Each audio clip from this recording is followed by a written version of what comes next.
सुप्रभात प्यारे बच्चों, मैं डॉक्टर दीपा द्विवेदी, प्रवक्ता हिंदी, केश कुमारी राजकीय बालिका इंटर कॉलेज सुल्तानपुर से आप सबका अपने इस वीडियो क्लास में स्वागत करती हूँ।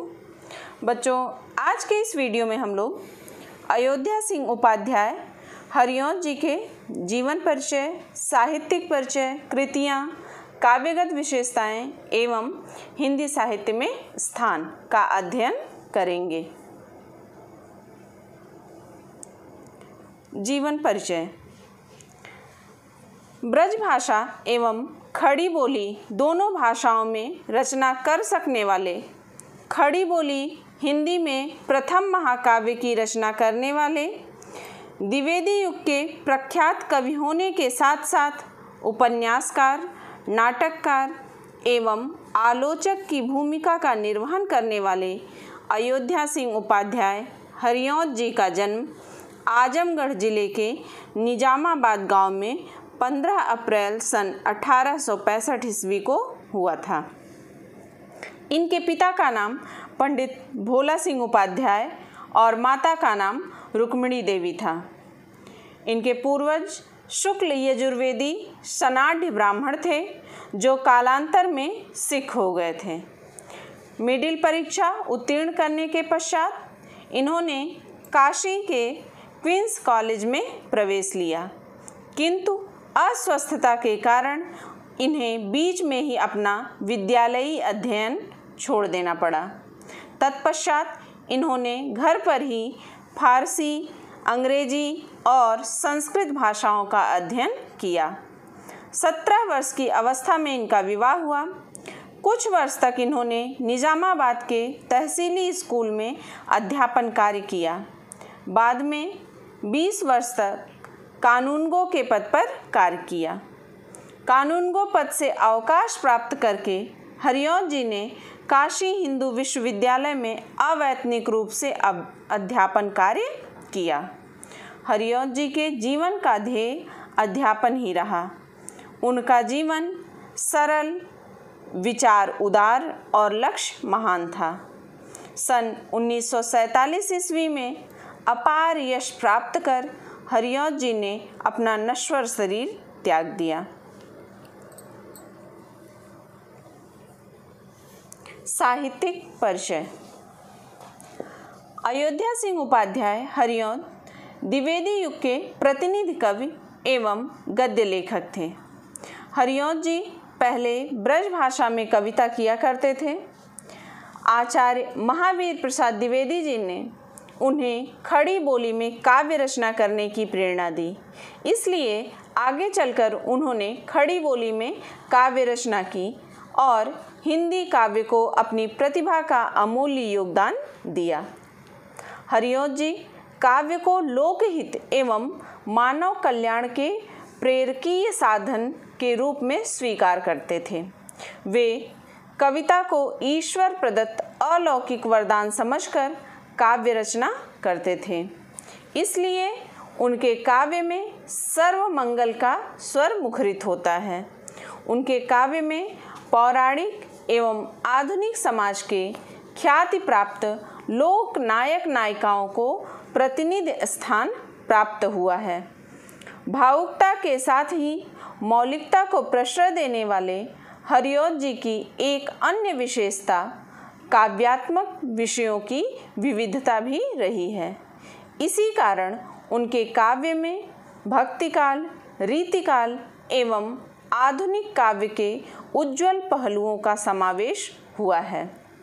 हिंदी साहित्य सम्मेलन ने उनकी काव्य कृति प्रिय प्रवास पर मंगला प्रसाद पारितोषिक प्रदान किया। तत्पश्चात उन्हें कवि सम्राट एवं साहित्य वाचस्पति की उपाधियों से भी सम्मानित किया गया।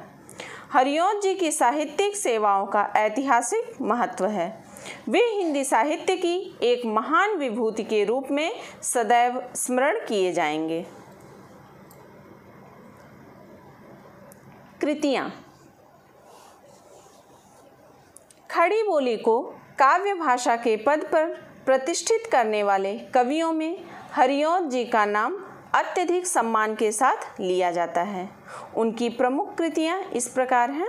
नाटक है प्रद्युम्न विजय तथा रुक्मिणी परिणय।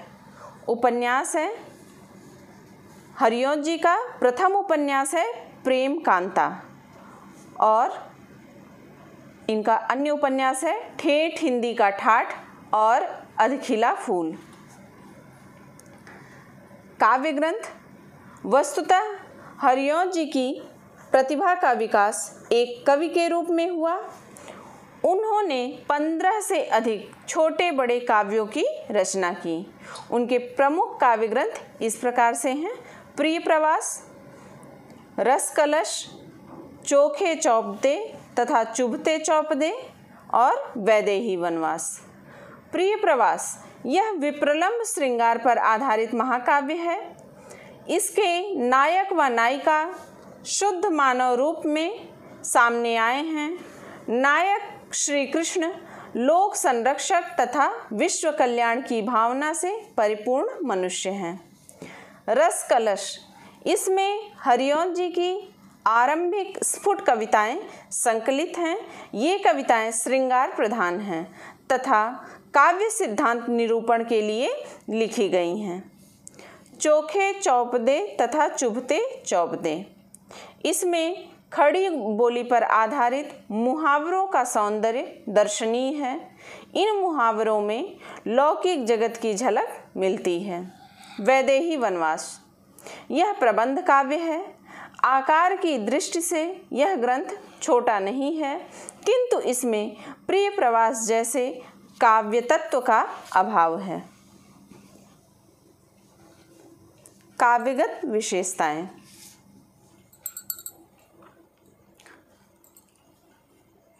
अयोध्या सिंह उपाध्याय हरिऔध जी के काव्य की भावपक्षी एवं कलापक्षी विशेषताएं इस प्रकार हैं। पहले हम भावपक्षी विशेषता पर बात करेंगे बच्चों। भावपक्षी विशेषता के अंतर्गत पहला पॉइंट है हरिऔध जी का दृष्टिकोण। हरिऔध जी की कविता में वर्तमान की शब्दावली में अतीत की अभिव्यक्ति हुई है। विद्यापति से लेकर रत्नाकर तक हिंदी के किसी भी कवि ने श्री कृष्ण के चरित्र का वह आदर्श प्रस्तुत नहीं किया जो हरिऔध जी ने प्रिय प्रवास में प्रस्तुत किया है। इस ग्रंथ में कवि ने भगवान श्री कृष्ण के परंपरागत रूप को नहीं अपनाया है, बल्कि वे साधारण मनुष्य के रूप में ही चित्रित किए गए हैं। देश प्रेम और कर्तव्य परायणता के सामने व्यक्तिगत प्रेम को महत्वहीन दिखाकर कवि ने राधा कृष्ण को परहिताय और लोक कल्याणकारी कार्यों में रत दिखाया है। राधा विश्व प्रेम और सेवा भाव को अपनाती हैं। दीन दुखियों की सेवा और विश्व प्रेम की भावना कवि की मौलिक उद्भावना है। राधा परहिताय की भावना के लिए आजीवन विछोह भावना को ही महत्वपूर्ण मानती हैं। कवि ने लिखा है, प्यारे जीवे जग हित करें, गेह चाहे नावें। अगली विशेषता है उनकी रस योजना संबंधी विशेषताएं। प्रिय प्रवास विप्रलंब श्रृंगार पर आधारित ग्रंथ है। इसमें आदि से अंत तक वियोगजन्य करुणा का प्राधान्य है। प्रारंभिक सर्गों में कुछ क्षण के लिए संयोग श्रृंगार की झलक अवश्य मिलती है, किंतु वह आगामी वियोग के लिए पृष्ठभूमि का कार्य कर रही है। वियोग श्रृंगार की सरिता में सबसे गतिशील और तीव्र लहर वात्सल्य भाव की प्रवाहित हो रही है। यह वात्सल्य नंद, यशोदा, गोप, गोपीजन आदि के हृदयों से हठात झलकता हुआ प्रतीत होता है। मथुरा से बाबा नंद के अकेले ही लौट आने पर व्याकुल यशोदा के विलाप में इतनी करुणा, कसक, वेदना एवं टीस भरी हुई है कि उसे सुनकर पत्थर हृदय भी पिघल जाता है। कवि ने लिखा है, प्रिय पति वह मेरा प्राण प्यारा कहाँ है, दुख जलधि निमग्ना का सहारा कहाँ है, अब तक जिसको मैं देख के जी सकी हूँ, वह हृदय हमारा नैन तारा कहाँ है। इस वात्सल्य भाव के साथ ही राधा का वियोग भी हृदय द्रावक और मर्मस्पर्शी है। विरहिणी राधा वियोग की अग्नि में तपकर विरह की साकार प्रतिमा बन जाती है। राधा जन सेवा एवं परोपकार के लिए सर्वस्व बलिदान करके अपने प्रिय के कार्य की चिर सहचरी बन जाती हैं। अगली विशेषता है प्रकृति चित्रण। प्रकृति चित्रण की दृष्टि से हरिऔध जी ने भले ही नवीनता का समावेश न किया हो, फिर भी आधुनिक काल के कवियों में वे अपना विशिष्ट स्थान रखते हैं। द्विवेदी युग के अन्य कवियों की अपेक्षा उनका प्रकृति वर्णन अधिक विस्तृत और भावनाओं के अनुरूप हुआ है। प्रकृति चित्रण के अंतर्गत नूतन सौंदर्य बोध हमें सर्वप्रथम प्रिय प्रवास में ही मिलता है। प्रिय प्रवास की प्रकृति संवेदनात्मक अधिक है। कवि के अनुसार प्रकृति के क्रियाकलाप भी मानव मनोभावों के अनुरूप ही होते हैं। कवि ने लिखा है, अह अह देखो टूटता है वह तारा, पतन किसी दिल जले के गात का हो रहा है। इसके अतिरिक्त हरिऔध जी ने प्रकृति चित्रण की सभी प्रचलित पद्धतियों का प्रयोग करते हुए प्रकृति की सजीव झांकियाँ अंकित की हैं। फिर भी अनेक स्थलों पर उनके प्रकृति चित्रण में तल्लीनता, स्वाभाविकता और भावुकता का अभाव प्रतीत होता है। अब बच्चों हम बात करेंगे कला पक्षी विशेषता की। कला पक्षी विशेषता के अंतर्गत पहली विशेषता है भाषा के विभिन्न रूप। हरिऔध जी ने अपने विभिन्न काव्य ग्रंथों में विभिन्न प्रकार की भाषा का प्रयोग किया है। उन्होंने एक ओर जहाँ सरल, मुहावरेदार, सुबोध तथा बोलचाल की भाषा का प्रयोग किया है, वहीं उनके काव्य में सरल तत्सम शब्द प्रधान खड़ी बोली का भी प्रयोग हुआ है। प्रिय प्रवास और पारिजात जैसे महाकाव्यों में संस्कृत की समासांत क्लिष्ट पदावली का भी प्रयोग उन्होंने किया है।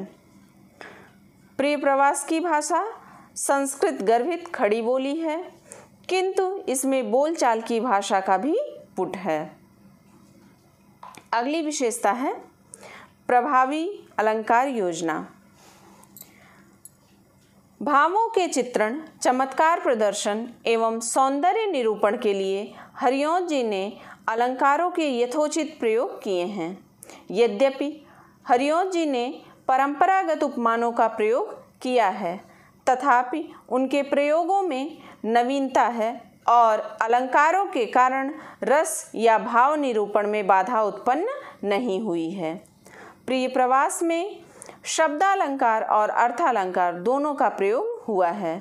उसमें भी सादृश्य मूलक अलंकारों का अधिक प्रयोग हुआ है। आकृति, भाव, गुण एवं रंग आदि की समानता के लिए कवि ने उपमा अलंकार का सर्वाधिक प्रयोग किया है। इसी प्रकार उत्प्रेक्षा, रूपक, रूपकातिशयोक्ति, व्यतिरेक, संदेह, प्रतीप, दृष्टांत, निदर्शना आदि अलंकारों द्वारा कवि ने पात्रों के मनोभावों की सजीव एवं मार्मिक स्थितियां चित्रित की हैं। अगली विशेषता है बच्चों छंद विधान। प्रिय प्रवास में सर्वत्र वर्णिक छंदों का प्रयोग हुआ है। हरिऔध जी ने हिंदी काव्य में नवीन क्रांति उत्पन्न करते हुए जहाँ कथानक के अंतर्गत नवीन उद्भावना प्रकट की है, वहीं परंपरागत छंदों के अंतर्गत नवीन परंपरा का उद्बोध भी किया है। उनका यह नवीन प्रयोग उनके परिश्रम तथा कार्यकुशलता का द्योतक है। अब पढ़ेंगे बच्चों हिंदी साहित्य में स्थान। खड़ी बोली का प्रथम काव्य लिखने वाले अयोध्या सिंह उपाध्याय हरिऔध जी का हिंदी साहित्य में स्थान रेखांकित करते हुए डॉक्टर हजारी प्रसाद द्विवेदी जी ने अपनी पुस्तक हिंदी साहित्य उद्भव और विकास में लिखा है कि खड़ी बोली के जिन कवियों ने आधुनिक सहृदयों को इस काल में मुग्ध किया है, उसमें सबसे अधिक उल्लेख योग्य अयोध्या सिंह उपाध्याय हरिऔंध और मैथिली शरण गुप्त हैं। बच्चों, आज के इस वीडियो में हम लोगों ने अयोध्या सिंह उपाध्याय हरिऔंध जी का जीवन परिचय, साहित्यिक परिचय, कृतियाँ, काव्यगत विशेषताएं एवं हिंदी साहित्य में स्थान का अध्ययन किए हैं। उम्मीद करती हूँ आपको अच्छे से समझ में भी आया होगा। यदि कहीं कोई समस्या हो तो आप कमेंट बॉक्स के माध्यम से मुझसे पूछ सकते हैं। मिलते हैं बच्चों अगले वीडियो में। धन्यवाद।